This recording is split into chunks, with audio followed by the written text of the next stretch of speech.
Welcome back to the 127 Fit podcast. Today's guest is a health and wellness blogger, intuitive eating foodie, and planning and organizing addict. Today's guest is Ivonnce Salis. Yvonne, I want to welcome you to the 127 Fit podcast. Thank you for having me. I'm really excited to be here. For sure. So Yvonne, we're just going to jump right into things. We've got 4 questions that I like to call the conversational warm-up questions. The first question that I have for you is, how do you start your day? Do you have a specific morning routine or morning ritual you like to stick to on most mornings? I wake up angry every day because I'm not a morning person. So I guess my morning routine doesn't officially start until I get to work. And, and I do the same thing pretty much every day. So start work at 8, and as soon as I get there, I plan out the day. I know a lot of your previous people that you've interviewed on here have also said the same thing, and I kind of correlate to that just because I do as well. So I have like a really cool planner where I set everything up, and the first thing I do is I give gratitude for the day. So like, what's something that I woke up today that I'm grateful for? Or if I forgot to do it yesterday, just quickly pencil that in to like physically write down like what I'm grateful for. After that, I will track my dailies. So did I drink my water yesterday? Because I have a full gallon that you saw me carrying around. So like, did I drink my gallon? How was my mood yesterday? Because, you know, as someone with anxiety, I like to keep track of that stuff to see what potential triggers or patterns I notice. Did I read? Because my goal this year is to read at least 9 books, and I've been doing horribly for the past couple of years. So did I read? And what else do I track? Did I work out? Like what? Like just to see if like maybe my anxiety had something to do with me not working out. You know, was I really tired yesterday? What's going on? That did I or did I not work out? So more for accountability purposes. And then the third thing, and I think this is the last thing, is just brain dump all of my to-dos. So as small, as minute, or as random as it might be, just writing it down so that I don't forget helps me know what I have to do either for that day, that week, whatever, but just so I don't forget, and then just cross it off priority, but based on priority. Okay, cool. Now, a couple things I want to touch on in terms of what you just shared, like the gratitude practice, like, you know, and you've mentioned that you've listened to a handful of my podcasts, my previous podcast conversations, but like gratitude, I'd probably say like 90 to 98% of my guests have some sort of gratitude practice right away in the morning. One, why is that important for you, Yvonne? And then 2, like kind of like, how did you come to the point that you're like, hey, I need to incorporate this into my morning routine?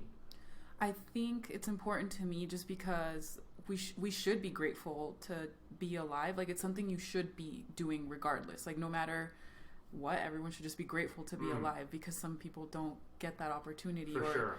You know, people with like terminal illnesses, like they wish they could have the opportunity just to be alive. And like, I feel that I started doing it just because I was in a very dark place in my life, and sometimes it will creep up on me that I wake up and I just don't want to be. And so to find one thing at least to be grateful for is the opposite of what you can do to completely elevate your mood. You know, they say that if you're having any kind of a negative emotion, the quickest way to turn it around is to start practicing gratitude and to start doing it with the littlest things, because you can be grateful for like something materialistic even. So I'm really grateful I bought these shoes the other day. I'm really grateful that my new work pants fit. Like any little thing, and it slowly starts to snowball into something bigger. For sure. And so I think helping that has helped my mood a lot and helped me set an intention for the day. So I think that's why I started doing it. The first time I did it was with a jar. I called it a little jar of happiness because I'm corny like that, where I bought a bunch of different colored Post-its, and at the end of the day I would write down what is like the highlight of the day, like what was the high point, or what am I at least grateful for today. And I would write down at least one thing, because you can always find at least one thing to be grateful for, roll it up, and then I would throw it in the jar. So by the end of the year, I had like 365 little colorful Post-its, and it looks really cute. It's like super Pinteresty, I guess. At the end of the year, what I did is I actually opened them all up, read them, and then, being the planning and organizing addict that I am, I sorted them into different categories, and to see what trends or what patterns did I find that made me the most happy or the most I guess the most happy. And I found out that it was usually connecting or hanging out with other people, which is crazy considering I am an introvert. Right. Okay, cool. And I appreciate you elaborating on the gratitude practice a little bit more, because like I said, that's a very integral part of a lot of the guests that I've had on the podcast. And that's something that, I say often, as I'm having conversations with my guests, but it's just something for me, having, so many in-person podcast conversations over the last year and a half. It's so interesting to see that thread of similarity with my guests. And like I said, one of them is some sort of gratitude practice. And most of the time it is in the morning. And that's something for me that's played a very vital role in my life is having, a heart of gratitude and a mind of gratitude and just living in gratitude, right? Because like life is, life can be crazy, it can be hard, it can be really sucky sometimes. But again, if you just keep your heart, keep your mind, keep your life in that place of gratitude, like there's always something or some things that we can find even in that darkness that are joyful, happy, that can bring light to our soul. You know what I mean? So I appreciate you sharing a little bit more about that. Now, the next question, Ivonnce, that I have for you, do you have a favorite book or book that you like to gift often? I do. I have a favorite writer. Okay, cool. And it's Dan Brown. Okay. And before everybody starts turning off this podcast right now and judging me, I just want to say that Dan Brown has impacted my life just because he's such a controversial writer. Obviously, he's super mainstream now, which is why I think, I don't know if you've ever seen the show You on Netflix. No. The first 5 minutes, I just started watching it this year, but the first 5 minutes, they immediately start bashing somebody who's not important in the story, but they're like, oh, look at that girl, she's buying a Dan Brown book. I immediately had to stop it because I'm like, excuse me, just because he's mainstream doesn't mean anything. Like, read his books and you will see. And I think I really like his writing, so I think if I were to gift a book or suggest a book for someone to read, it would be a Dan Brown book. I don't care which one, just read one. The most recent one of his that I've read is Origin, and I really like that one just because it talks about the theory of where life started. So a lot of why he's a controversial writer is because he kind of, I don't think he pits like religion and science. If anything, I feel like he beautifully mixes them together because I know that there were a lot of people when he first published the Da Vinci Code that people were very against his writings because they were saying they were anti-Christian. And I felt that at least my faith was actually increased because of his books, because it made me think, like, if what he is saying is true and he's backing it up with logic, facts, research, who's to say that you can't continue living your practice, like your religion, and doing what you believe in? Like, even if what he's saying is true, wouldn't you still follow this person, this man, this religion, whatever, I guess? And if anything, I feel like it increased my faith. So I think that's why I like reading his stuff, because he plays devil's advocate on both, I feel. And so I really feel like I'm that kind of person that I will like to argue both sides of anything. And so anything Dan Brown, if you can get your hands on it, if you'd like to know the story of creation based by science and biblical, Origin is a really good book. Cool. And yeah, that's great. And I, sometimes, people that are controversial, it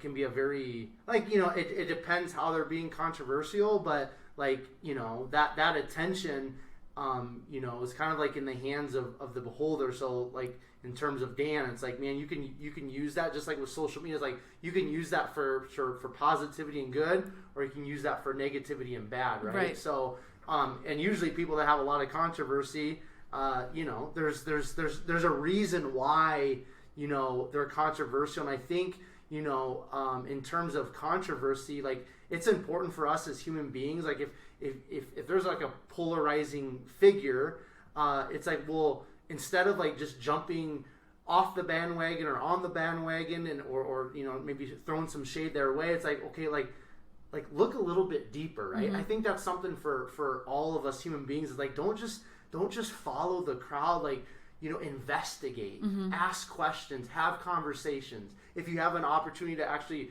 connect with the person, like connect with them and get to know them, right? I think that's kind of a lesson within all of that, as you are sharing about Dan and how he's controversial. I've never even heard of him before, so I don't even know anything about him. Oh, that's great! I taught someone something new today. Yeah. High point of the day. That's good. I'll have to Google him and see all the information. Yeah, don't watch the movies. The movies are trash. No offense to Tom Hanks, but they're not good at all. I don't really watch movies, so it's all good. But no Netflix or anything for me. Okay, so the next question: favorite quote, mantra, or word. Now, I saw something on, and if there's something outside of what I'm going to ask you here in a minute to explain a little bit more, feel free to share. But I saw something on your Instagram as kind of like one of your mantras is "I attract love." So I would like you to kind of expound on that, like why that's an important phrase or mantra for you, and we can just kind of stay there. Or if there is another favorite quote,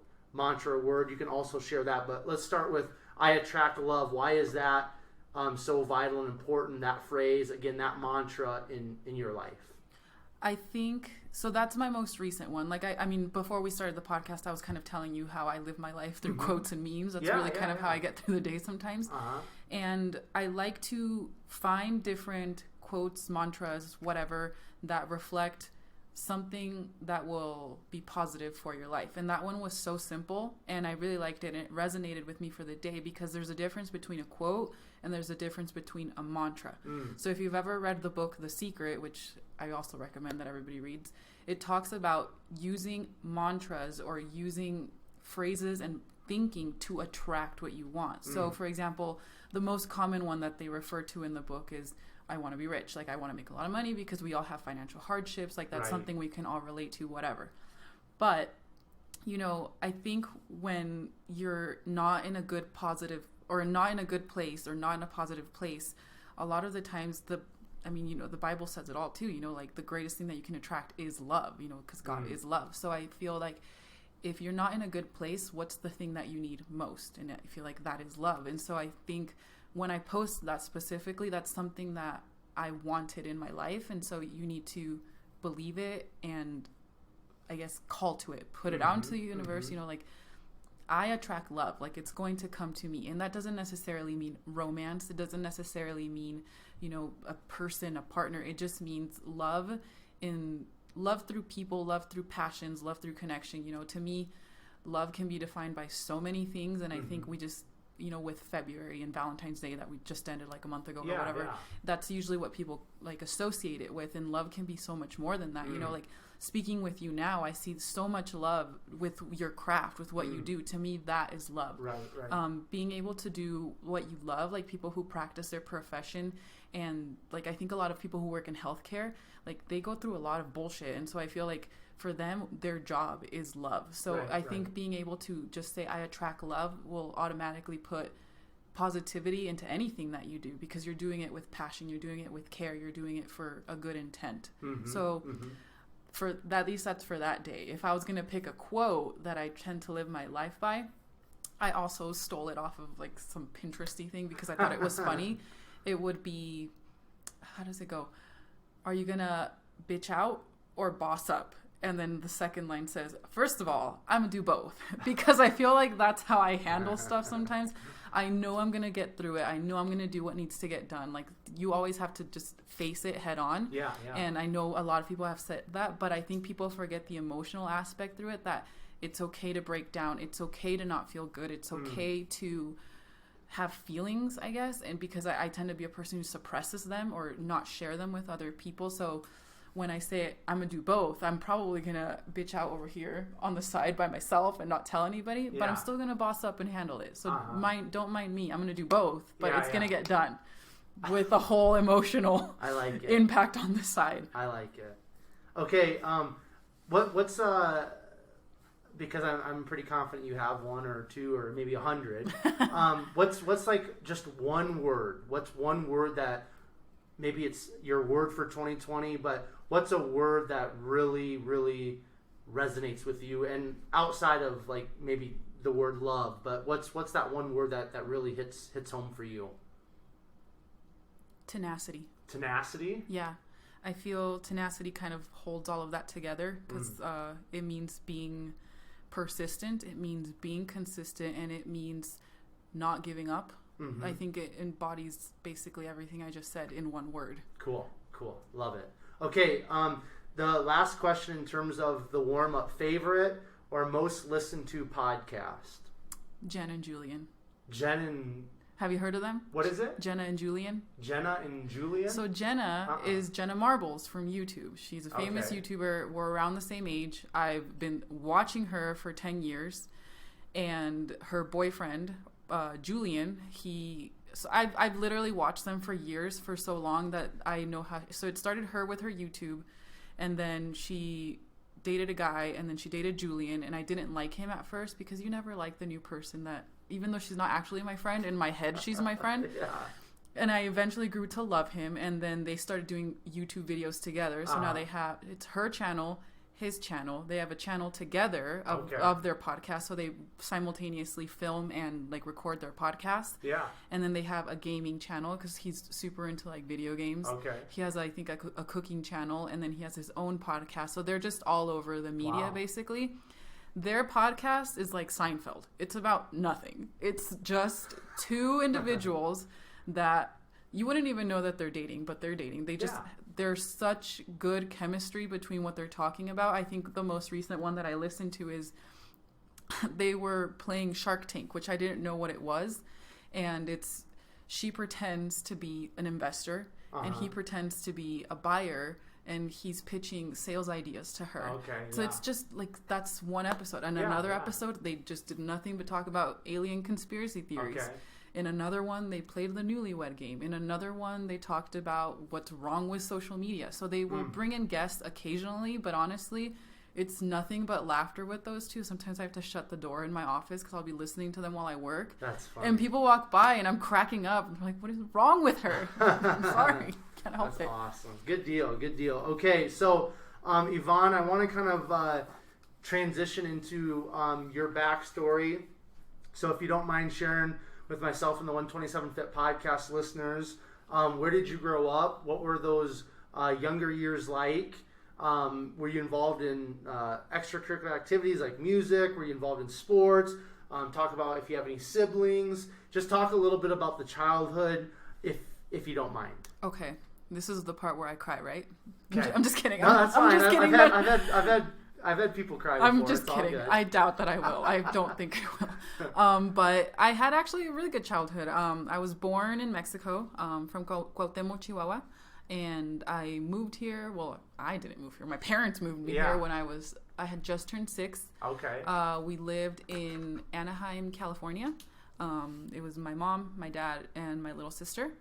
And shortly after, we moved to El Paso, Texas. And it's horrible. Never live in Texas. I have a friend who lives there now. I'm sorry, Carolina, but that place sucks. I would never live in El Paso ever again. It's just really hot. It's really dry. Lots of like scorpions and snakes. They just creep in everywhere. It's like a problem. And then 2 years later, we moved here to Colorado. So I consider myself a native just because I've been here since I was 10. So I'm a native. I was a child. This is where I reside. I'm from Colorado. For sure. But we did move around a lot. Being that this is a fitness podcast, I'm going to try to keep it more fitness related. I guess as a child, I was always fairly taller. Like I've just always been kind of a bigger girl. And it wasn't until we moved to El Paso that I actually suffered from like being overweight, and not just overweight, but I was actually diagnosed obese.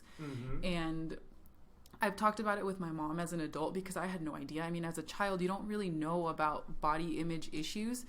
I just knew that I was different. I knew that I fell behind in at least physical fitness at work because we had PE class like every other day or so. They would make us run a lap around like the giant soccer yard. And I was always one of the last, if not one of the last people. And I always wondered like, why is it so hard? I just didn't understand. Like if you're too little to, and I mean, I still think that we shouldn't press body image issues on children. I just didn't know why it was like that. I just knew I was bigger. Yeah. And it wasn't until like I was an adult that my mom technically explained to me that she purposely overfed me because she was afraid of my grandmother. Because, my grandmother raised me for the first 6 years of my life. So I lived in Mexico with my grandma until I was 6. And then my mom, brought me over to the United States with her, husband at the time. Well, he's still her husband, but with my dad. Yeah. So my grandma raised me. And so when you take a kid away from grandma, obviously they're like, is she eating enough? Is she healthy? Is she well? Is she doing this? And I think my mom said, I purposely wanted to prove to your grandma that, you're fine, you're healthy, we're feeding you, because my grandma would always complain, I guess, that I was underweight, even though I wasn't, to the point that I was, medically obese. And so after that point, what do you do? And it was really hard for me because, I knew that, it's not like you don't know that you're overweight. I just didn't know why, I guess. It wasn't until, I was an adult. My mom explained it to me. So I wanted to do something about it, but I just didn't know what, because I felt like I was living the same lifestyle as, the girls around my school. Mm-hmm. So that was really hard. And when we moved to Colorado, I was 10. So obviously by then, I know I'm overweight. I have body image issues at this point. And I was nervous just because, I think we tend to play a stigma in society, assuming that just because someone is overweight, that they don't have feelings, or that they are used to it, I guess. But you never get used to being taunted, being bullied, being teased, which I was, especially in Texas. That's probably why I associate Texas with such a horrible place. Yeah. It's just because I was teased and taunted, for all of 4th grade. And it was so bad to the point where I was always an A-star student, super teacher's pet. I was always that kid. Yeah. That when I was in 4th grade, I was actually failing. It was really, really bad. I just couldn't focus on school, on work. I didn't want to put any effort. I feel like I was afraid. I think I just didn't want to be in school. I was afraid of my teacher because she was not a nice person. I didn't have friends in 4th grade. I had a couple, but honestly, I didn't connect with anybody. I felt like an outsider, which is really, really hard. And so when we moved to Colorado, I knew that even at 10 years old, it's going to be different. It felt different. The air was different. It just felt better. And so when I moved here, I felt like I made friends a lot easier. And so it was easier for me to be active. I remember my first day, there was kids in the yard. Some were doing on the swing, some were playing tag. And I'm like, I want to play basketball. And I think that kid's from my class. So I'm going to go ask him, can I play with you guys? And I did. I sucked, but I did it. So yeah, for sure. I think I didn't have necessarily a hard childhood. But I did struggle with, I guess, body image issues from an early age. It was just hard because I didn't know where did all this weight come from? I don't know. I am this way, I guess. Mm-hmm. Okay, so do you have any siblings? So I have a sister, my little sister and I. If you were to put us in the same room together, you would never assume that we're related because we look nothing alike. Right, yeah. So I'm very tall and I'm bigger, and she is very petite. She's 5'2", maybe 5'1". I'm going to stick with 2 in case she hears this and kills me. Yeah. And she's very little. We're 4 years apart, so we fought, obviously through childhood, but she has always been very fast metabolism, very active. She was always the cute one. I was the smart one. She was the cute one. As we've grown older, now I'm both. Just kidding. You become the boss. I've evolved. Okay, so what was kind of your personal relationship with your parents in childhood? My mom was always my hero. I think cool. I still hold my mom in very high regard to this day. Everything that she says is, her opinion is the one that matters the most, and I'm actually trying to stray away from that because it shouldn't be, but it's really hard for me just because that's your mom, you know? Of course, I do know, yeah. So I really love my mom. I love my dad. My dad is not, his relationship and mine is a little bit tense at most times, so we not fist fight, what is it called? Butt heads, I guess, a lot. But he's taken care of me all his life, and my sister, and I couldn't ask for better parents. I think if I could strengthen my relationship with them, I would like to, just because as I'm getting older, they're getting older. My mom and my dad are both overweight and suffer from the health problems that come from being overweight, and so my mom is currently working to better herself in that, and it's just really hard because I see a lot of myself from her, like that I've inherited a lot of those traits. Right. I think the difference is that because I notice traits in her that I don't like, or I guess traits about myself that I don't like, that I know that she also possesses, I try to learn from them, grow from them, and manipulate them in a way that will be better to grow as a person. And so I kind of want to help her be able to do that, because my mom is the type of person that she'll start a diet or something and she'll be very strict. She's very disciplined. So I think she and I both like are very disciplined people. The thing is that with her, it's very short term. Like she'll go ham and like tilapia, rice, veggies, like forever, and then stop because she'll have one binge eating episode and then spirals and then has to start over again. And that's something that I know that I suffered through, you know, like as a child up until I want to say 5 years ago, where I don't think I have any binge eating episodes anymore.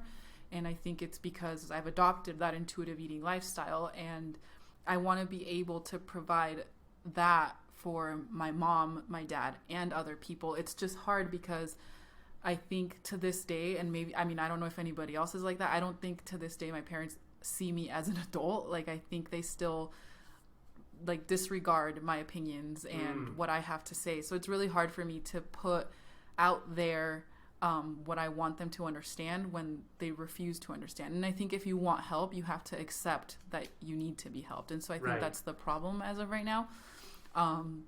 But I know that there's other people out there that like they say they want to change, but they don't actually do anything about it. And I'm very much about like, don't just talk the talk, walk the walk.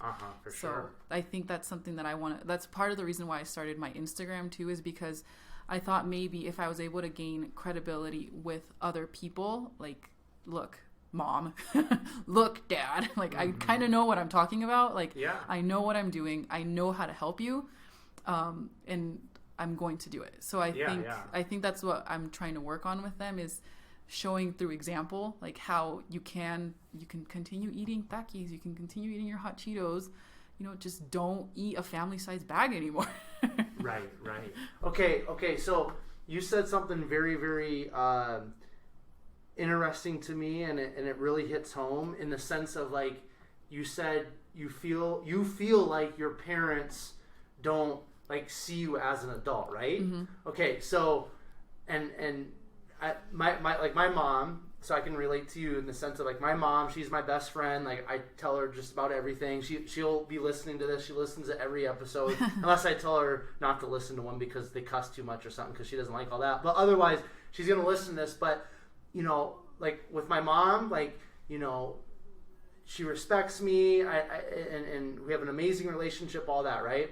Now with my dad, I have that exact same feeling with my dad, where it's like, I mean, I have a bachelor's degree in exercise science, right? Like I have like the education, I have the knowledge, I have the experience when it comes to fitness and health and all that, right?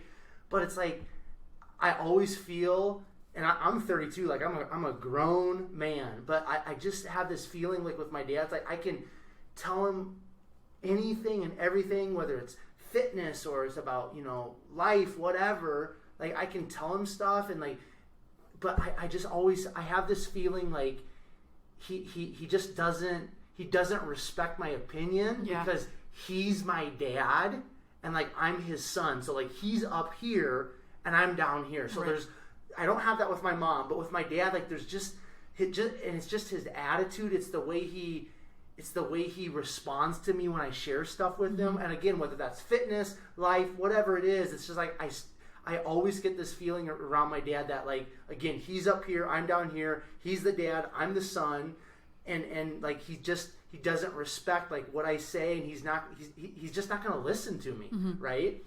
And so you, when you just said like you feel like your parents still like look at you as a child, like what does that frustrate you? Because with my relationship with my dad, I feel like, you know, we butt heads too. Like my dad and my mom says it's because we're two peas in a pod, right? Like we're way too similar and all this stuff. And yeah, I think that's some of it. But I think a lot of just some of my internal frustration with my own dad is because of just that attitude that he has towards me, or the attitude that I feel he has towards me, of like kind of looking down upon me and not respecting like my experiences, my knowledge, my education that I kind of want to share with him, right? So that kind of causes a little hitch in our relationship, I feel.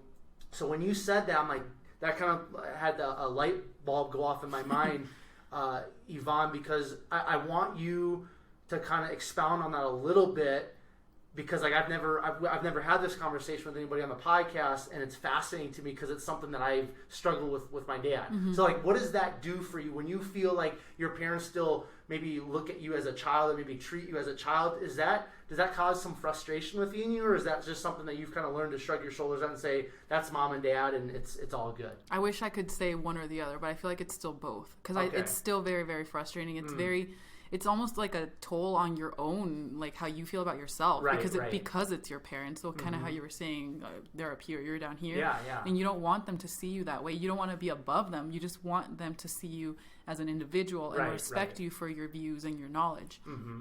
So I think, I guess I kind of shrug it off at this point, but I think I have such faith that I know that you're going to eventually see things my way because I'm not wrong. And this isn't something that it's like we're debating moral issues or anything I feel this way, you feel that way.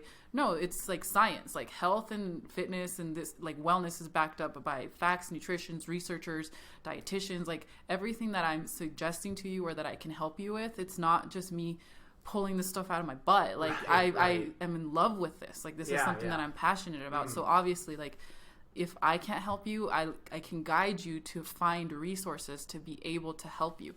And I think the only times that I feel that my point was proven or that what I've been saying is correct is when they seek help from professionals. Yeah. Like my mom has like a nutritionist or like a therapist or whatever that she'll go see once in a while, and they'll say, she told me to do what you're doing. Like, she told me to consume this. She told me to take this vitamin. She told me that, you know how you eat that at night? She told me to do that too. And I'm like, I know. Exactly. I know that, Mom. And it's really, at this point, I feel like they're going to figure it out for themselves. And so I think the way that I've handled it is to not push it. Right. Because I know that if I push it, I'm going to keep adding and like, you should do this and you should do that. And then it's going to get to the point where they're like, leave me alone. Like, I don't need your help. Like, I'm the parent, you're the kid. And so I've learned to just not push it, but rather encourage them when they do good things. So kind of like, is it reverse psychology? I don't know what it would be called. So you have to parent the parent at this point. That's exactly what I was thinking. So you have to like encourage them. Like whenever my mom's like, oh, look, I lost 10 pounds. And I'm like, that's great. Like, I'm so proud of you. Like, look at you. Like, you're working towards your health. Like, this is like, it's nothing but encouragement. Even though I know that you could be doing this too. You know, you could enhance it by doing this. Or with my like dad, who I think he's trying to do keto. Oh my God. Whatever he's doing, I'm not going to discourage him from it because it's a step in the right direction. And I believe in baby steps. I don't believe in going from one extreme to the other. I don't like the whole you can change your life in 30 days type of programs. So I like the fact that he has adopted eating incredibly enormous amounts of fruit now, even though in my head I'm like, you might want to switch that to some vegetables. Yeah. I'm not going to discourage him because, another person that I like to watch a lot on YouTube and his Instagram is Jordan Sayat. I hope I'm saying his last name correctly, but he's one of those people he and I vibe on the same level a lot as well. And I feel like anybody who discourages you from eating fruit for your health, don't listen to them. And I don't want to be that person for my dad. So that's probably why I don't step on his toes either. And if you think eating all these apples, bananas, and melons and pineapples is going to help you, you do that. Like, I am not going to discourage you from it because I know eventually you're probably going to get sick of it, or you're going to want to replace that for maybe some bell peppers, some green smoothies, some kale. Like, it's going to change. And I don't want to be the one to push you. I'd rather you eventually just see, because that's what I'm doing, So that kind of helps. It's just, I'm going to parent the parent now. Yeah. No, that's good. And I appreciate the insight with that, because it's been something that as I've grown older, it's just life is just interesting. It's just very, very interesting. So one other thing I want to touch on before we kind of move past the childhood. So, you mentioned, you were overweight, in childhood, right? Mm-hmm. And at one point you're deemed obese. Now, I want to learn more in terms of, because like the last 2 years I was a physical education teacher at a school in Colorado Springs, right? And admittedly for me, like I've never been overweight. Mm-hmm. Like I've always been very active. I'm in shape, competed in powerlifting and bodybuilding and all this stuff, right? And so for me, I cannot relate, whether it's a child or it's a grown adult, I cannot personally relate to somebody that's overweight, somebody that's obese, anything like that. Like mentally, I really struggle with that, mm-hmm. in the sense of like judging and just like, those initial, when I see somebody that's overweight, especially like an adult, like there's just a lot of initial thoughts that pop up in my mind that, as I grow older and things like that, I have to learn to kind of like control those thoughts and not right. judge, because I don't know their story, right? But just societally speaking, being overweight, being obese, that's something that's, really holds a lot of negative connotations to that, right? Mm-hmm.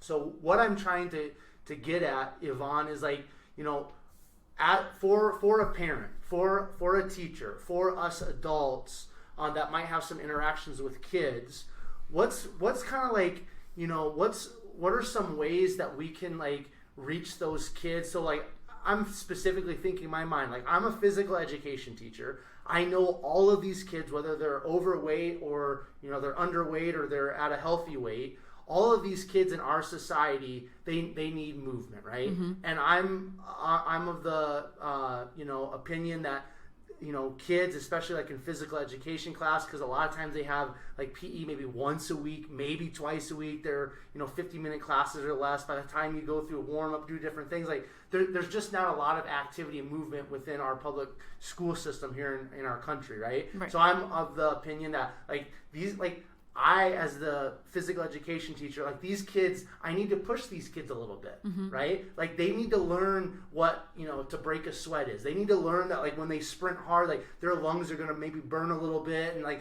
they need that pushing in terms of the physical fitness. So like my struggle was always like, I'd have like 5 kids over here where, like they play club sports, they're out for, sports and all that. They're very active and I can have them do all these sprints and they're fine. Mm-hmm. But then there's the kids that, maybe they're overweight, maybe they just, don't have a lot of physical activity in their lives. And I try to have them do the same thing. And, they have all these excuses and they got asthma and like this, I need to go see the nurse, I need to go to the bathroom, like all this stuff, right? So figuring out that balance within the class, obviously that's the job of the teacher. But what I'm trying to get at is how can somebody like me that has never been overweight, that's never struggled with obesity in adulthood or childhood, somebody that doesn't really get what it is to be in those shoes or in that skin, so to speak, how can somebody like me, reach kids and reach adults that are struggling with being obese, being overweight? Does all of that kind of make sense? Yeah. Because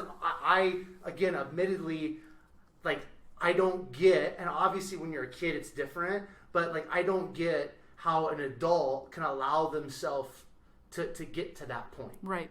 It's hard for me. It's a struggle. Even as a personal trainer, I see people in the gym that are morbidly obese and I'm like, for God's sakes, like how in the world would you ever allow yourself to get there? So with me just, sharing my perspective, let's start with kids. Like how can somebody that's maybe a PE teacher, a school teacher, aunt, uncle, something like that, how can we reach those kids so that we're not hurting their feelings and setting them back, like, emotionally? Right. First of all, I want to validate the way that you feel because I think those thoughts go through everybody's mind at some point. Yeah. So I don't think it's necessarily just you, like myself, even being overweight or whatever, like we all have thoughts about judging other people, especially when it's not like a lifestyle that you live either. Mm-hmm, mm-hmm. I think for children and even for adults, I would probably say that it's the same logic that I would approach children that I would with adults, which is just move. Because we all have different, especially children, as children, it's a little bit harder because we don't have control over what they do at home. We don't have control over how their life is led at home because you have them, as a teacher, you have them for maybe an hour a day. Other teachers have them like for the rest of the day and they're very, very sedentary. They grow up to continue going to high school, college, to sedentary lifestyle, to possibly end up in a job like mine. That's a very sedentary job. Mm-hmm. So they're not taught that they have to move or that they have to fall in love with moving. And so I think it's that first baby step is find something that you love to do and do that. Because I think, at least, so for example, going back to Texas, when I lived in Texas, we had PE all the time. I don't know why, but that's the one class I remember the most, perhaps because it was when I was obese, that I remember PE so much. And it still sticks with me to this day, because I visited like different elementary schools, you know, moving around a lot, that I've never experienced PE like I experienced it in Texas. Maybe they just have a really good PE program. I don't know. But we did all kinds of different things. Like I remember every day we would start off with just one lap around the thing, like the giant soccer yard. And then we would stretch, and then we would do some kind of a team sport. To this day, I still suck at team sports. I am just not good enough to be like relied on when it comes to team sports. Right. You can rely on me as a team member for anything else, but if it's physical movement, I'm so scared to let you down. And so one of the things that PE teacher did for us, and I thought it was a punishment at first, because I remember we were playing flag football. I was 8 years old, and I didn't want to play. Like, I just thought it was boring. Like, I didn't know how to play. I didn't really understand what the heck was going on. And so I would just stand on the field, and then he would like, what are you doing? Like, I'm like, well, I don't know what I'm supposed to do. So I would just go around like collecting flags. That's awesome. I didn't understand the point of the game. And so, I mean, in an hour for PE, like obviously you don't have time to understand. And he's like, you know what? If you don't want to play, you don't have to play. And I thought I was in trouble. And he said, go run laps around the school. Like we had a huge yard. So it wasn't just like around the school. It was like the inside of the whole like yard or whatever. Cause most elementary schools are gated. Yeah. So that he can still keep an eye on you, but so that you're moving. And he said, so the next day he came in and he said, you know, we're going to do this a little bit differently. We're going to play flag football. It was like every week we did something different. And he said, we're going to play flag football today. And if you don't want to play, you can run laps. And so I thought it was a trick, because I'm like, I'd much rather walk or run a lap than like play this game. And I think it's because I knew like I need to be active because I'm so much bigger. Like I need to like lose weight. And like it's so sad to think that like a child has to like think this way. Like I need to lose weight instead of like I need to have fun. And I think for me it was just like, what if I'm gonna move, like I'd rather move doing this. So I would like run, walk, jog, whatever, just move around the lap, like do laps around the yard. And I was the first one. So that next day, like I was the only one doing it. The day after, it was 5 kids. It was me plus 4 other kids that joined me in doing that. And I thought like, oh, so we're not in trouble. Like he's literally just giving us the option. Like if we don't want to play, we can do this. And I really appreciated that, because I like now as an adult, I see that like he really was just trying to get us to move. Absolutely. And other things that we did that were just fun for us. So I think I really did enjoy PE, even though I wasn't like as fit as the other kids. I really did enjoy it as a child, just because it was different types of movement that we were exposed to. We did a lot of line dancing for a week. Another week we did aerobics with what's his name? He's like famous 80s aerobics guy with Simmons, yes, something like that. Yes. So like we would do that for a week. We did, so I said line dancing. We also did like swing dancing. They like taught us like how to do like little swing dances here and there. So I like to dance. So I think it was just about being provided with different, or being exposed to different types of movement. And even as an adult, so like moving forward to adulthood, I think that's something that adults still struggle with, is they never fell in love or were exposed to something that is supposed to burn a little bit, you know, like it's not like kill yourself in the gym. Like you're not supposed to be like dying every single time. Some people don't sweat. Like I have a really, really good friend and she works out all the time. She can't sweat. Whereas me, I'm like sweating right now, just sitting here. And so it's, I think it's just being able to find something that moves you, that like you're going to get off your butt and do something. And for me, like I was never a runner. I'm not good at team sports, but I like team sports. I wish I was good at them. I mean, I played basketball in high school. I played football a little bit, not that long ago. I was not very good at it either.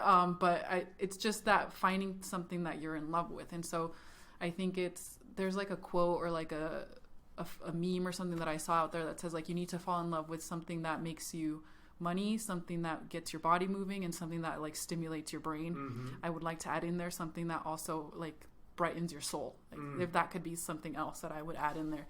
And so for me, like I really love weightlifting. That's not something that you share with other people. You can, like there's like, you know, the barbell brigade, and join like different bro groups that you can all live together. But for the most part, it's like you're solitary, like you're doing your own thing. I really like cycling. I think I don't even remember the first time I did cycling, but I know that the first time I did it, I loved it because it did give me that like lung burning feeling, but it didn't hurt my ankles. It didn't hurt my joints. It didn't hurt anything. So I'm in love with cycling. I will do that almost every day if I could. I love yoga. I really like the practice of trill yoga, which was started by this girl named Claire Fountain. I hope I'm saying it correctly. Claire Fountain, also known as CB Quality on Instagram, because she is so she studies psychology. So she's like a clinician and she helps people that way. But she's also she was highly known for being a yogi, like a super famous yogi on Instagram. Well, at least to me, super famous on Instagram for that. And the whole point of like trill yoga is being able to just do it anywhere. You don't have to like look like a svelte yogi girl that wears Lululemon and goes to Core Power. Like you can be your hood rat self and in the middle of an alley. Like if you need a moment to step in and bring like mind to body, like that's your time. So I think I really appreciate different aspects of moving. Right. And I think that's what I would encourage people, like as an instructor, is like try to incorporate or expose people to different things. Like maybe you like bike riding, maybe you like walking. Like walking is so simple, and for the most part, a lot of us can walk. If you can just find like a nice scenic place to walk to and from every day, like that's beautiful. That's how I get. I know that's to me that's more of a mental thing, is taking a walk. But I know it's also getting my body active, so I like to walk places if I can. I don't know what else is out there. Like swimming is super low impact on your joints and great for everybody. I think it's just finding that piece and being exposed to it. Try different things. It's just hard because even in fitness and health, a lot of people want that person to come with them, which is why a lot of like coaches or personal trainers come in, is because they're the ones that are gonna help you how to do something correctly. Yeah.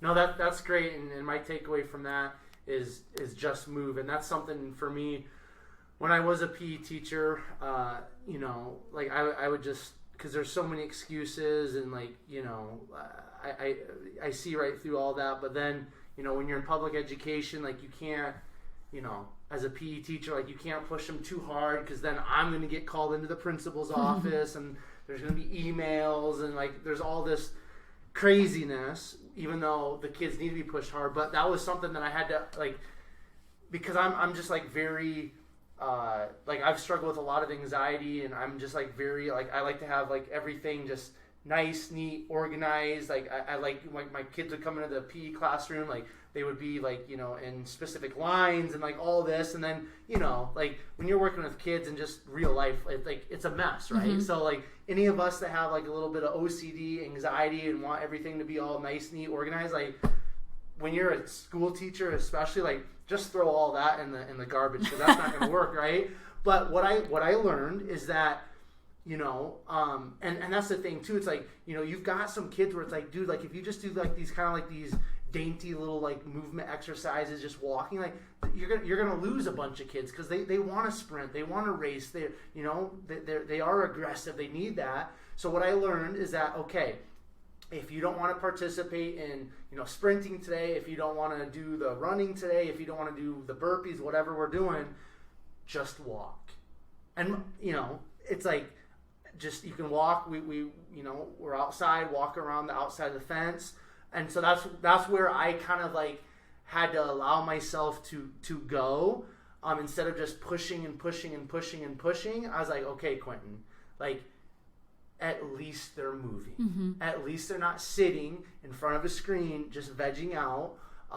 They're up, they're moving, we're outside, they're getting their vitamin D, they're getting the fresh air, those endorphins are going to be released because they are walking, they are moving. So that's where kind of like, throughout my physical education instructor journey, I kind of had to just come to that place where like, it's Quentin, like you can't try to have like such a strong grip. You've got to just realize like at least they're moving. So that's my takeaway from you, just kind of sharing your perspective through your life journey, is like, just encourage people to move.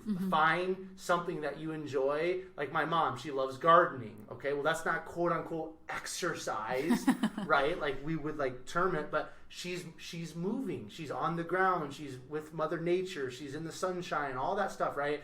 So that's a great perspective. I appreciate you sharing that. Now let's touch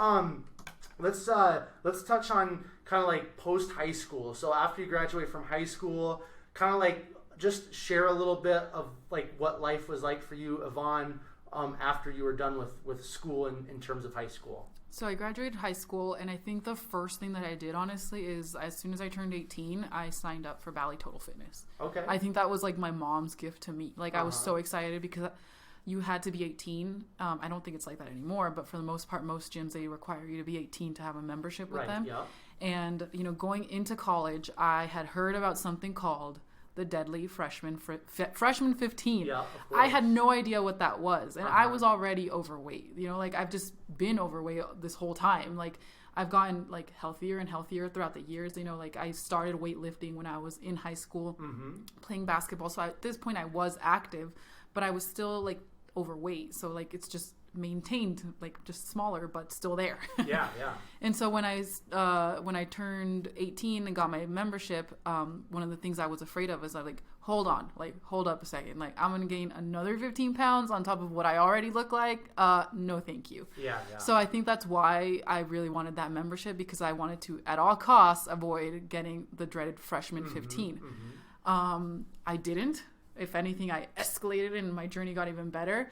But I was very, very clueless. And I think it's also because right now, as a society, we are so coddled that we have so many resources to be able to pull different workouts and nutrition advice and recipes to be able to live like a healthy life, that at this point, I understand why you can see somebody and think, how are you the way that you are when you have a plethora of resources available to you that you honestly don't have to pay for half the time. And so going back to like post high school, in college time, I guess, we didn't have resources like that. Like it wasn't mainstream to be so fit and active. Like right now, everybody has like their fitness account or a health account. Like everybody and their mom has that at this point. That we're very blessed to be able to live in a world like that. And I feel kind of cool because, I feel like it's our generation that pioneered that to even be that way.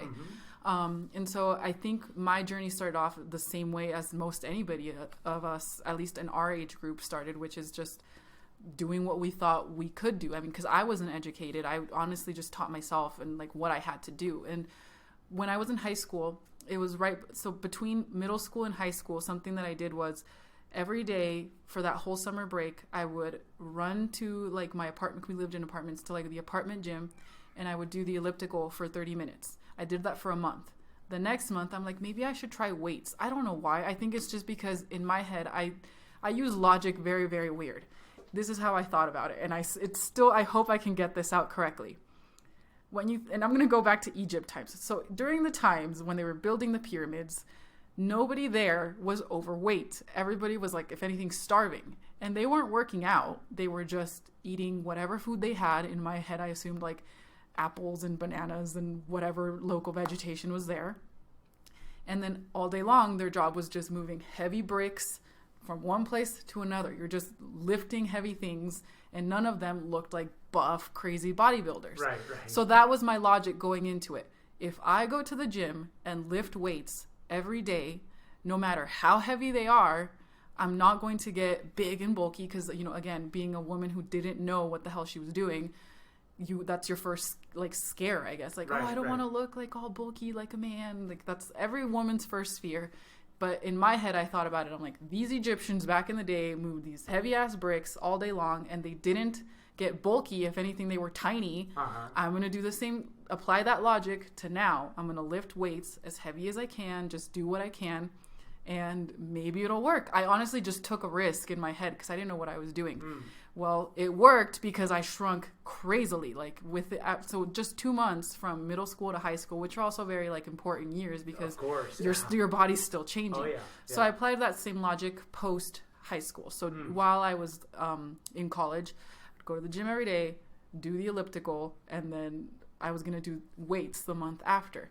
I also tried Zumba classes. I think that's when it started. Like I was just trying different classes, kickboxing. I just wanted to see like what's out there. I just same logic. Like I assume if I'm moving, like things are gonna happen. I don't know what's gonna happen, but something's gonna happen. Right.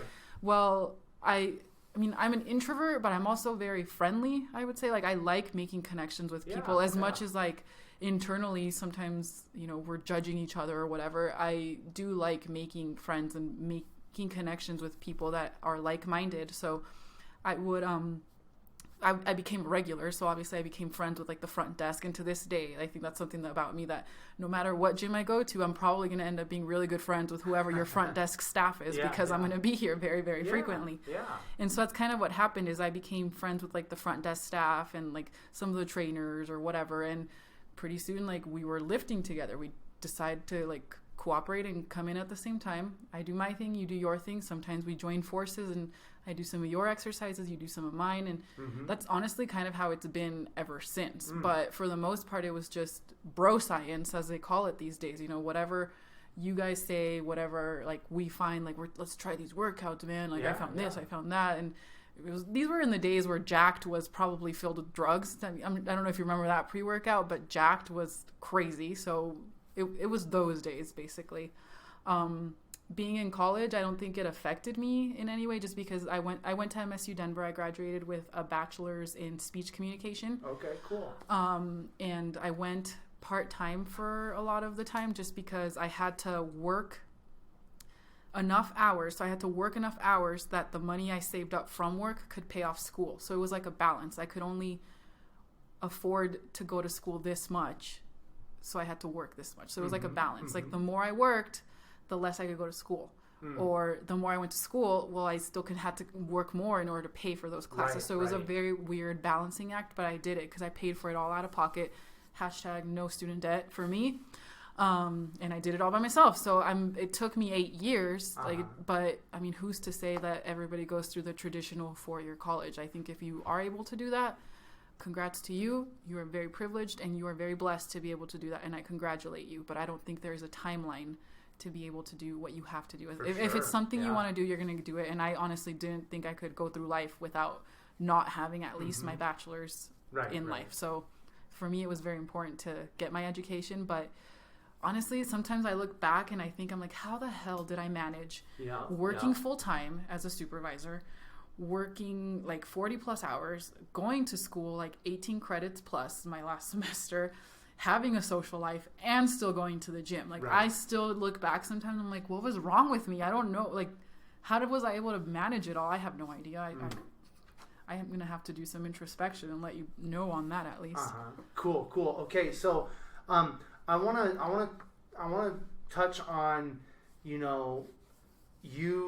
okay, so you start, like you said, between middle school and high school, you're in the elliptical, you start lifting some weights, your body changes.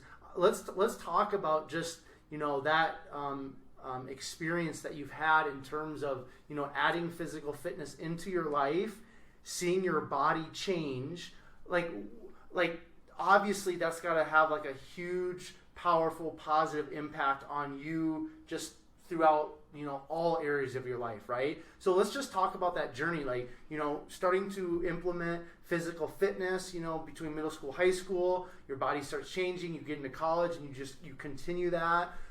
What has like physical fitness, what has movement, what has exercise and getting connected with like-minded people within the fitness community, what has that done for you, Ivonnce, just like, overall in terms of just your life, your emotions, kind of how you show up each day? Like what is that physical fitness added to you? What type of changes, not just physically, but just throughout your life, what type of changes has that physical fitness brought about for you?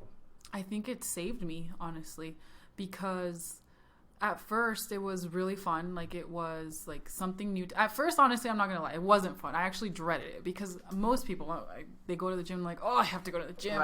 Even to this day, there are days I wake up and I'm like, oh, I don't want to go today. I just want to sit here and play Legend of Zelda.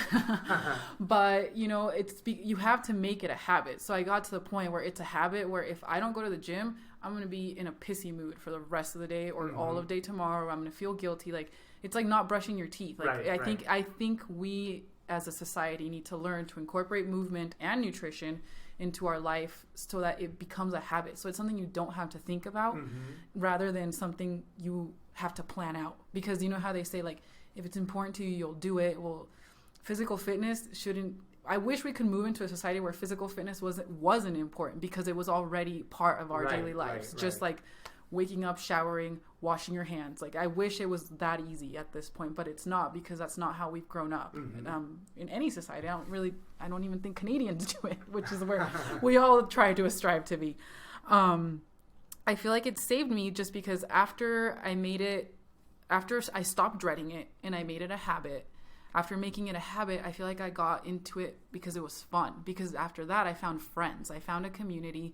Here's people that are at the gym all the time, mostly because they work here, but it doesn't matter, because they would stay after to get, like, we'd all live together. So I feel like it helped me find a different community that I had never been exposed to before. Like, here's all these people that like moving. Like, I like lifting heavy stuff. You like lifting heavy stuff. Hey, let's be friends. Like, it's so crazy, because you can build a bond immediately. Like, I don't know if you've ever been to a place where you're required to network or something, and you're like, that person looks like they lift. We're going to be friends. And you go talk to them, and you like, what gym do you go to? Like, I like your leggings. Like, you start immediately, like, that's a way to connect with somebody. Just like if you're like anything that you have in common, I guess that's the one thing that I find in common with that community. It's just really hard after like so many years that I still don't feel like I have like my little tribe. Like, I wish I could just call up anybody and be like, hey, there's a fitness event on Saturday. Like, do you want to come with me? It's really hard because I actually don't have that right now. And I think it's because, you know, it's still technically an isolated movement. Like, weight training is still something you do by yourself. So unless you find a group of friends that are completely into that as much as you are, it's still going to be something that's kind of lonely. So for example, the Denver Open is this Sunday, you know, and so if I wanted to go to that with somebody, like, who the hell is going to go with me? Like, are you gonna go? I kind of want to. I have it written down on my calendar. Do you? We can go. We're gonna go together. Yeah, no, that's cool. But like stuff like that, I'm just like, who the hell would I call to come with me? Because it's hard to. I just want to be there for a little bit. And some people are like, I'll go with you. Like, how long is it? Or, well, what are we gonna do? And I'm like, we're just gonna watch. Like, we compete. Maybe watch people in bikinis and posing trunks. Posing. Maybe we'll get some swag. And like, okay, but how much is it? And like, you tell them the price, and even though it's not that much, they'll be like, oh, like, the price isn't worth it to them. And I'm like, dude, I would pay the same price for an hour. Like, I'll go for an hour. That seems like fun to me. And so it's really hard, I think, as an adult, that if you don't already have friends that you grew up doing this, like, it's harder to find them as an adult without seeming like a total creeper, or like you have an agenda trying to be I'm trying to sell you my leggings, or I'm trying to sell you like this. A lot of I don't have an agenda. Right? Oh my God, yes. Please no, none of that. And just so nobody takes it the wrong way, I've had some people on the podcast that are huge into MLM, and, you know, and you can listen to one of my episodes with a girl that's, you know, she's made a great living through MLM, and we had just had an open conversation. I'm like, I've been approached a lot of people. It's always kind of weird. Like, I will never, ever get involved in MLM. But if that's your thing, like, that's your thing, right? So anybody that's listening to this, you know, it's not my thing. If it's your thing, definitely, you know, you do you. That's cool. But we've all been, especially in the fitness industry, we've been approached to people that we went to high school with, like, you know, 15 years ago, and then all of a sudden they're reaching out to you through Facebook, like, hey, and it's like, and then they're trying to sell you something, right? Yeah. It's like, come on. So, like, so I just had to interject. Yes, I've been there, you know, I appreciate it. So thank you, like, for making that disclaimer, because I completely agree. Yeah. If you have an MLM company and, like, your product is good, I'm not going to join you, but I'll probably buy the product from you. For sure, if it's going to help you, like, like Beauty Counter. Like, that's something here, you know, in Denver. From my understanding, there's like 2 like brick and mortars. One's been in Denver, and then I think one's in New York City. But I've had, you know, a handful of female guests on the podcast that are involved pretty heavily in Beauty Counter. Which I've never heard of it. Okay, well, so it's like, you know, it's female beauty products, makeup, and all that. They also have a men's line now, but, you know, it's, you know, it's MLM or whatever, and I have had quite a few ladies on the podcast that are involved in it, and, like, not only are they, you know, making a great, income for themselves and their family, but, like, Beauty Counter, they go to, like, Washington D.C. and they're trying to get, like, the chemicals out of all these beauty products and our shampoos. Like, they're really having legit positive impact in the world, and I so respect that, right? But you wouldn't know that unless you talk to somebody who could defend it. Exactly. That's why, just having those conversations with people and just being open, even though you don't want to get involved in what they're involved with, so to speak, but just having those open conversations, I've learned so much. Yeah. It's they're not just they're not selling products per se. They're educating, and through that education, then they have the opportunity for you, obviously, to buy products. We all have to make money, but I just think that education component of Beauty Counter is awesome, and I support it, even though I don't buy the men's line or I'm not interested in MLM, but there's definitely some positive stuff happening through MLM, right? You give kudos to give the respect where it's due. That's all it is. Yeah. So. Where did I leave off? So I guess the fitness community and growing up until now, I think in my places of depression, there was again, I don't want to get super personal because I'm here to talk about the fitness health version of my life, but obviously the personal sometimes can delve into that as well. I want you to talk about. I know, and I don't want to. I know, just a little bit. Talk about, because you mentioned anxiety. Now you mentioned the word depression. You talked about incorporating the gratitude practice. Coming through a dark time. Talk about that a little bit if you don't mind, because that's where people are hey, Yvonne, I'm going through that right now, or I've experienced that. That's where people that's where they really resonate, because then that's relatable, right? Because there's so many times on here I've been I've struggled with anxiety since I was a tween. I still struggle with anxiety.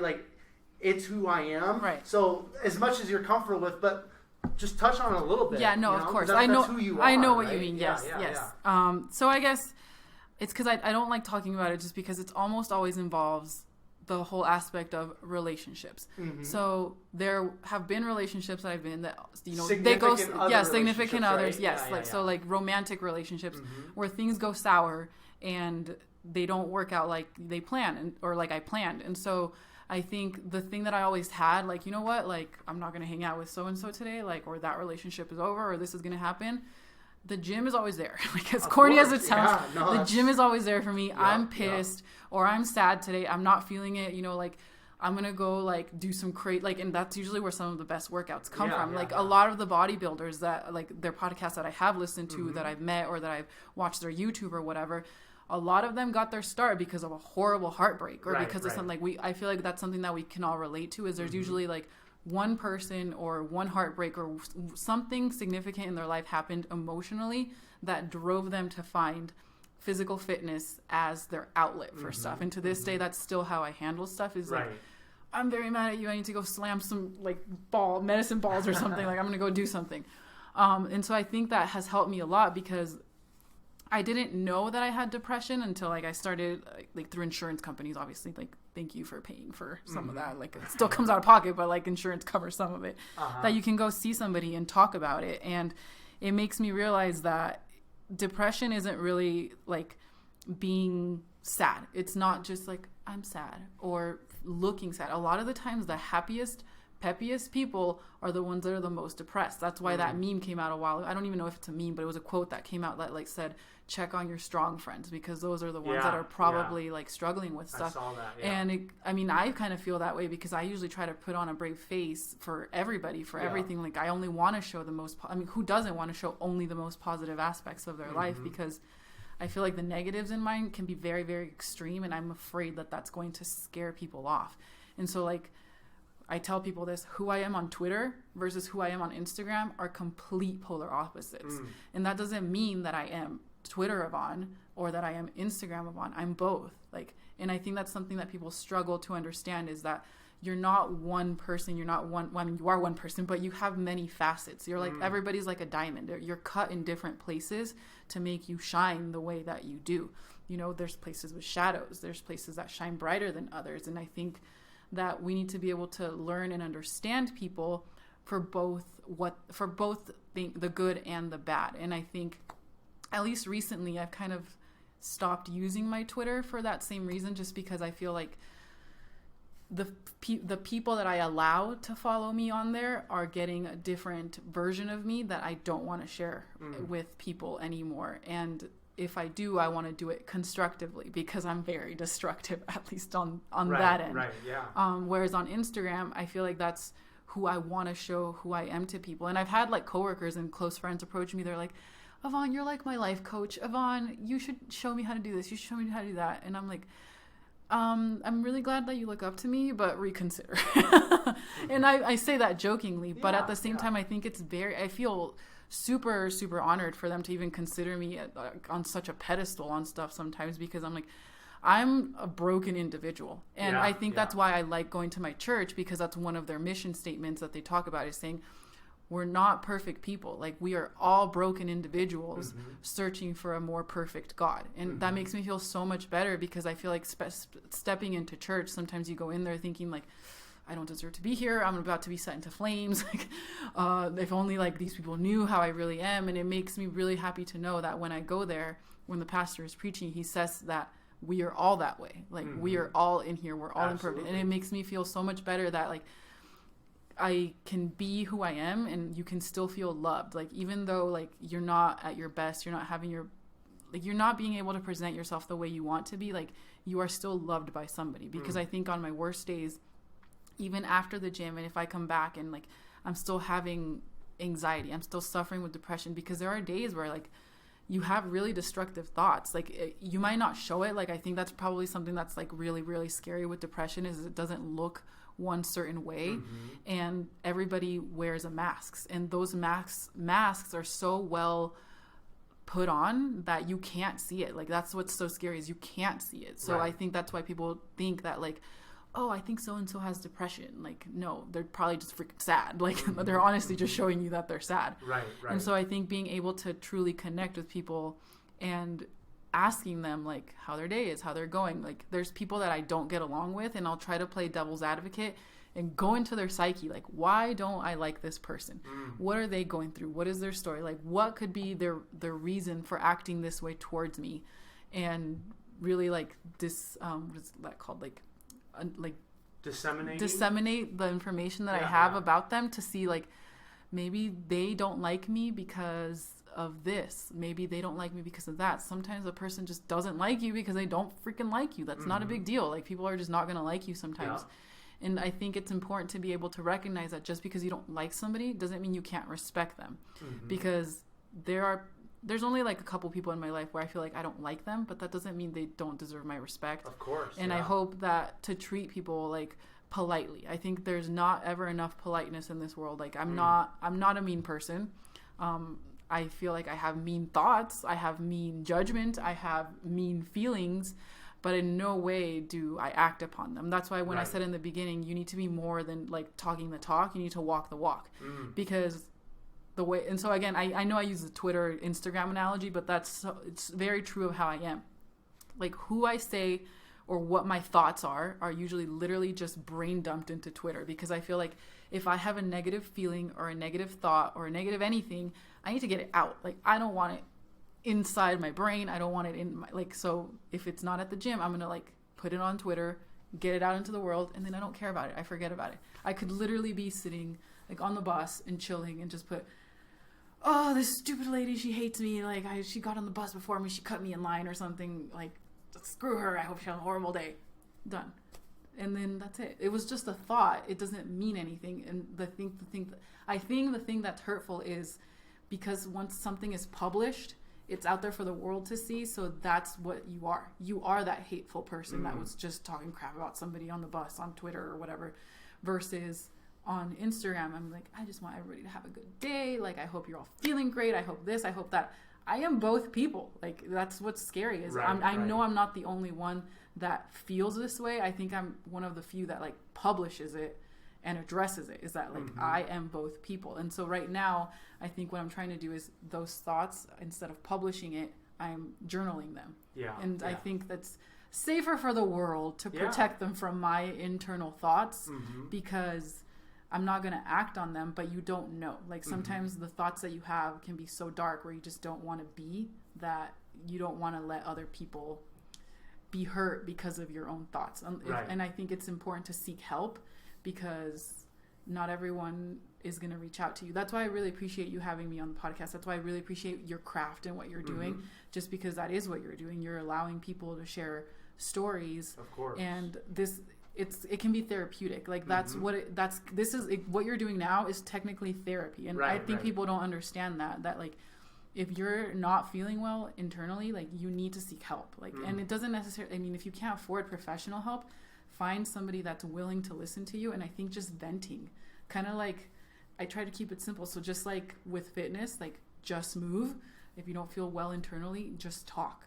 Whether it's to yourself in the car, which I do all the time, and I think I'm personally hilarious, or to somebody that you confide in, just talk. And I think we usually go into conversations with friends, and because people are friends, they try to give you advice.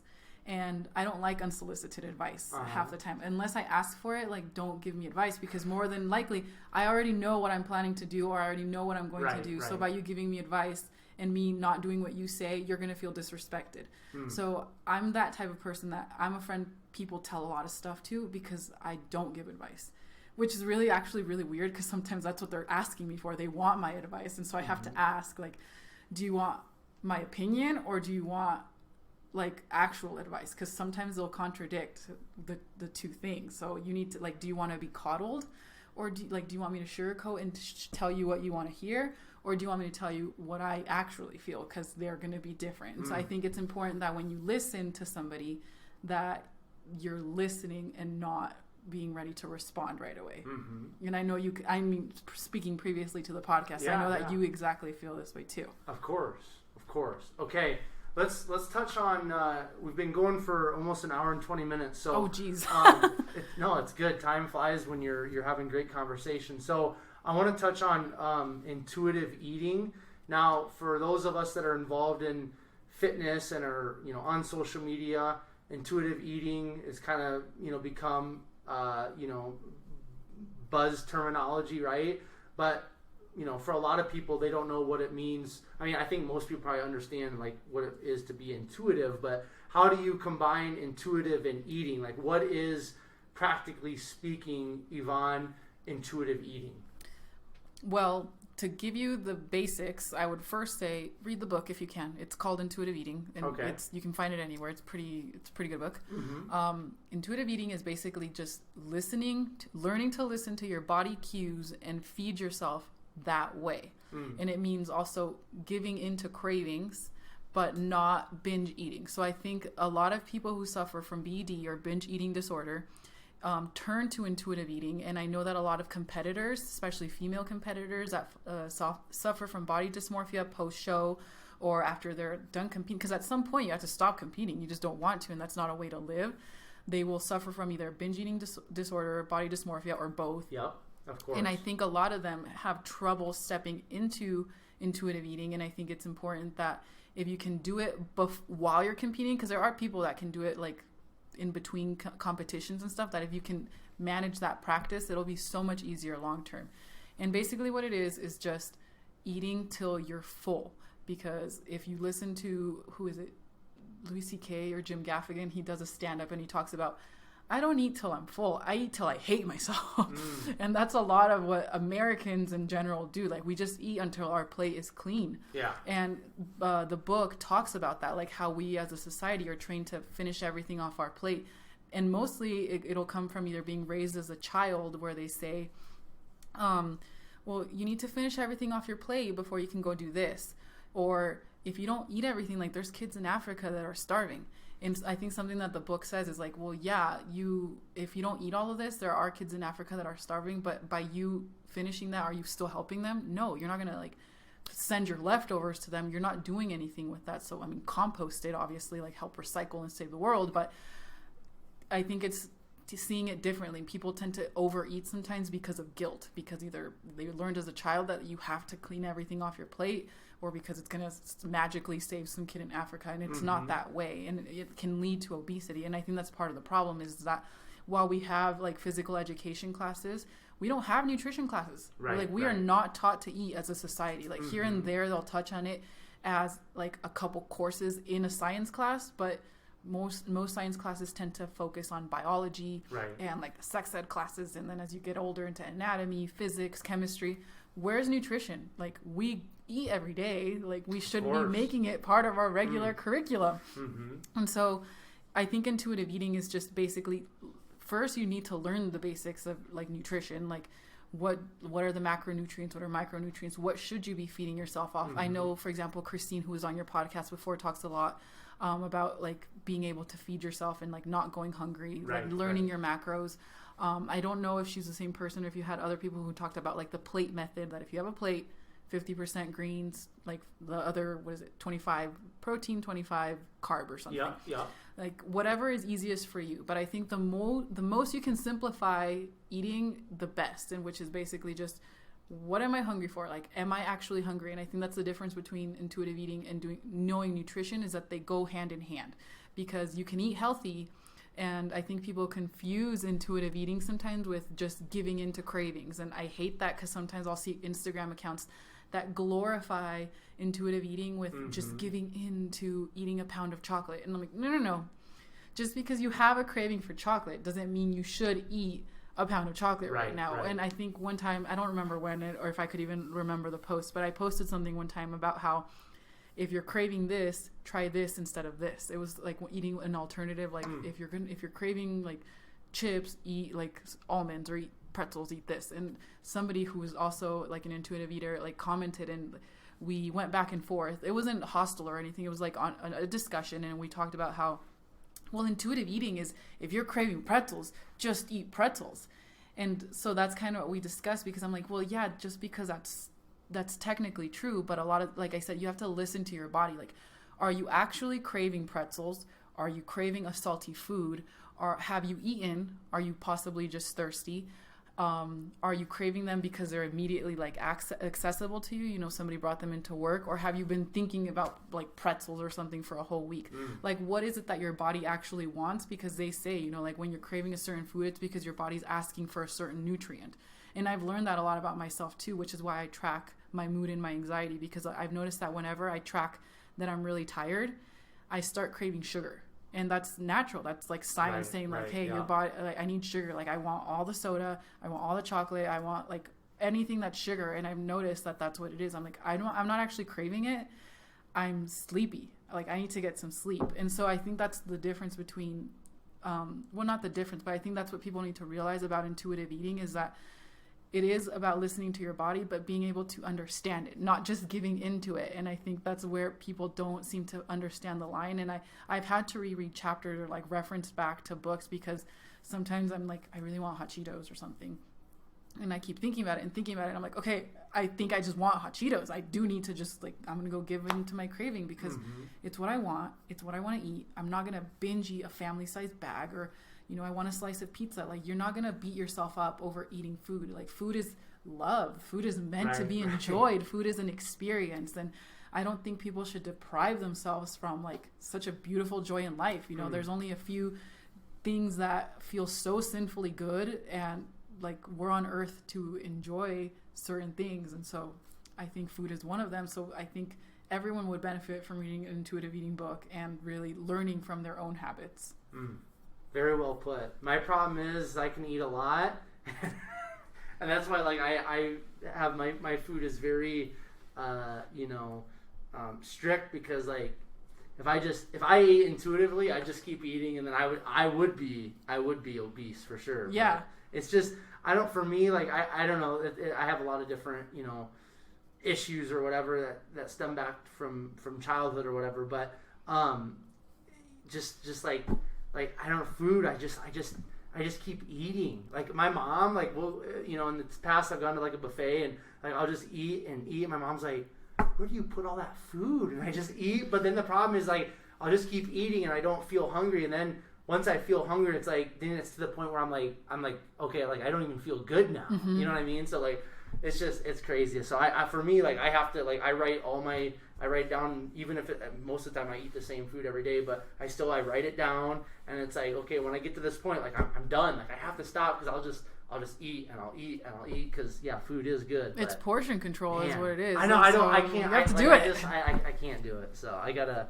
like. That's why I just have to, just like you basically with your, writing down like you're tracking your dailies. Like I gotta write down my food, and then it's like, okay, like this is what I'm eating. You know what I mean? Because otherwise, if I was just like, if I didn't track like what I ate or whatever, if I didn't have that structure, I'd just be, I don't know. And I do that too. I don't think people understand that intuitive eating isn't like not tracking, because I still track my food. I meal plan, I meal prep, and I like weigh stuff out. Like I still do that, but that's because of that. Like sometimes like you still need that extra help of like, can I eat all of this? Like, yes, I can. Like I have a big appetite, so I completely understand what you mean. So I think intuitive eating just plays along with whatever structure you go into. Point. So I think that's what the another difference is that it's not like a diet. It's not something that I'm only intuitive eating. Like no, you can incorporate intuitive eating with keto.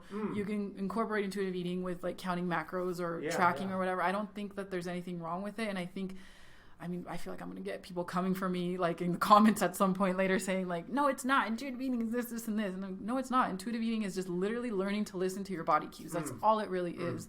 And so like I said, I still meal plan, I still meal prep because I'm the same way. So I try to give in to my intuitiveness, like, because sometimes I'll, like yesterday I prepped a lunch and I'm like, I don't want to eat soup, I want a sandwich. Like, so that's what I did. Like my body wants a sandwich, so I'm going to feed it a sandwich. It needs a little something extra, more sustenance. And so it's just being able to learn to recognize the whys behind why you're eating or why you're craving what you're craving for people who suffer from that binge eating, because people who suffer from binge eating is that they feel restrictive. It's like restrictive dieting, and so I think that's what we need to stray away from. Great points. Okay, so we're gonna kind of start wrapping things up. What's just like now, like obviously, we talked about just being overweight when you're young and stuff, but just as an adult, just in this season of life, right? Like what's been and what is kind of like, and you can take this in any direction, I'm not really even referring to like fitness and health and all that, but just like what's currently like one of your struggles? What's one of the things that you're really trying to break through or overcome in your life personally? Age. Just kidding. I'm just kidding. We're at a good age. Yeah, we're at a great age. I feel like this is better than being like young 20s. It's just I think as you get older, you start realizing things that weren't a problem before are a problem now. So being able to like I think when you're younger, you grow up thinking like someday I'm going to be so fit, or someday I'm going to be that type of person that just wakes up and goes for a run every morning. And that doesn't happen. You have to put it into practice. Like you have to do it now. Like if you want to be that person, then be that person now. Like why are you waiting, or what's keeping you from doing that? So I think listening, what's the struggle? The struggle is coming to terms that if I want to be the person I aspire to be, I have to put it into practice now, because as we get older, it's only going to get harder because you have like age working against you. So like metabolism starts to slow down. Your bones don't feel as great as they used to, your joints. So it's really making sure that you're taking care of yourself. And so this is where you start telling younger generations, like, you should take your multivitamin. Are you taking joint supplements? Like, because we are starting to get to that age where, oh crap, like I slept wrong. Like, and now I have a shoulder injury for the rest of the week. And so I think it's just being able to understand that like life is going to happen. It's not, even though you can be eating beautifully and getting active and doing this, you sleep wrong and you can't like move that side of your body for the rest of the week. So I think being able to come to terms, understand that that's going to happen, and just keep moving. Like, you know what, I can't, like there was a time where I literally couldn't move my shoulder because I slept on it wrong. So I'm like, you know what, I just won't work out shoulders this week. We're going to go a little bit extra hard on legs this week. Maybe keep my diet a little bit nicer, stop giving in to like sweets or whatever it is that I want to eat that week. And it's just being able to just, it's coming at me, just, boss up and handle it. Cry later, but handle it. I like it. Okay, so Ivonnce, before I ask you the last question, is there maybe like some words or maybe like just kind of a message that's really, strong within you that you kind of want to share with the listeners and put out to the world? So just kind of like a last message, last few words, kind of like what's on your heart that you'd like to leave the 127 Fit podcast listeners? Oh man, you got all heavy on me. I'm just kidding. I think it would be, if I could leave one message to a person that's listening to this podcast, it would be, you are not alone. Keep going and share your story. Because I think we live in a world where we have all the tools to be able to communicate with other people, thanks to YouTube, Instagram, Twitch. There's so many outlets out there, and right. I think a lot of people want to have themselves online, or a persona of themselves online, to share a part of their story or their entire story, wherever it may be. I think just do it. I went to a seminar once that for a different YouTuber. She has like millions of views, and I got to meet her. And one of the things that she said, that somebody asked in the crowd, like, hey, I want to start my own YouTube channel. How do I like stand out? Because everybody's doing it now. Of course. And the one thing that she said that I'm going to reiterate here is do it anyway, because nobody is you. Like, everybody has a different background, different story, different way. Even though I think she was like talking about makeup specifically, but she said, just because I put on eyelashes one way doesn't mean you do it the same way. You know, like, here I am like thriving successfully in this world, in this niche, and yet there's millions of people doing the same thing, but like we're all equally successful. And I think it's because we have to have that abundance mindset that nobody is your competition. We're all here to do the same thing, especially in the fitness community. It's so saturated that we can all work together. For sure. So that's what I would say is, don't be competition, be helpful with each other. Yeah, beautiful. Okay, so the last question is usually what sets your soul on fire, but earlier you said something about what brightens your soul. So that's what I'm going to ask you. That's the last question. What, Ivonnce, brightens your soul? Well, besides organizing, because I love organizing, anytime somebody asks me to help them with their planner or their finances or their rooms, like literally organizing their life together, I love that. I think it would be helping somebody or seeing somebody else, like not physically seeing somebody else, but having somebody share their story with me and vice versa. I think that really makes me leave super happy. Like if it's at a party that I met somebody new, or like right now with the podcast, like I'm gonna get out of here, this was the high point of the day, like thank you so much. Yeah, but welcome. I think just being able to genuinely connect with somebody, and you carry that for the rest of your life. I think the fact that you get to do this on a weekly basis, that's so freaking awesome. Because that's something that I think would keep a fire lit. You need to start your own podcast. Oh God, I think we might have to. You should. I mean, it's like we talked about before I turned on the mic. It's changed my life. You know what I mean? Like it's amazing. So yeah, we might have to talk about that too. Huh? Cool. Okay, so Ivonnce, before I do the outro here, if somebody's resonated with your story, if somebody would like to find out more about you, follow along, if they want to see some of your Twitter rants, what have you, where can people find out more about you? Where can people follow along your journey? I think follow me on Instagram. The tag is the.gymbunny, the.gym.bunny. We can probably use another podcast to talk about the story behind that name, but I'm only going to direct you to my Instagram just because I really am starting to not be as active on Twitter. So Instagram, cool. the.gym.bunny. Instagram, I always say, is my jam. I love Instagram. So Ivonnce, thank you very much for taking time out of your schedule to come and share your story with myself and the 127 Fit podcast listeners. I appreciate you sharing your story. I appreciate you kind of getting into some of the details of your childhood and just your journey and your transformation. So thank you very much. Thank you for having me. I appreciate it. Absolutely. You're very welcome. So 127 Fit podcast listeners, once again, I want to thank you for your listening ears. They are always greatly appreciated. If you'd like to find out more about the guests that I'm bringing onto the podcast, if you'd like to find out more about myself personally, you can find all of that on Instagram at 127fit. Facebook is at Quentin Varse. LinkedIn is at Quentin Varse. If you guys would do me a huge favor and please leave a 5-star rating and review, and also subscribe to the podcast, especially within the iTunes Apple Podcast app, that would be cool. If you think you would be a great guest, or if you have a friend or an acquaintance you think would be a great guest, or guests for the 127 Fit podcast, please send me an email or give this email out. The email is 127fit@gmail.com. And as you guys are finding great value in a specific episode or episodes of the 127 Fit podcast, as I know you are, please take that specific episode and episodes you're finding that value in and share it on your Facebook and Instagram stories using the hashtag #BeSomeoneToFollow.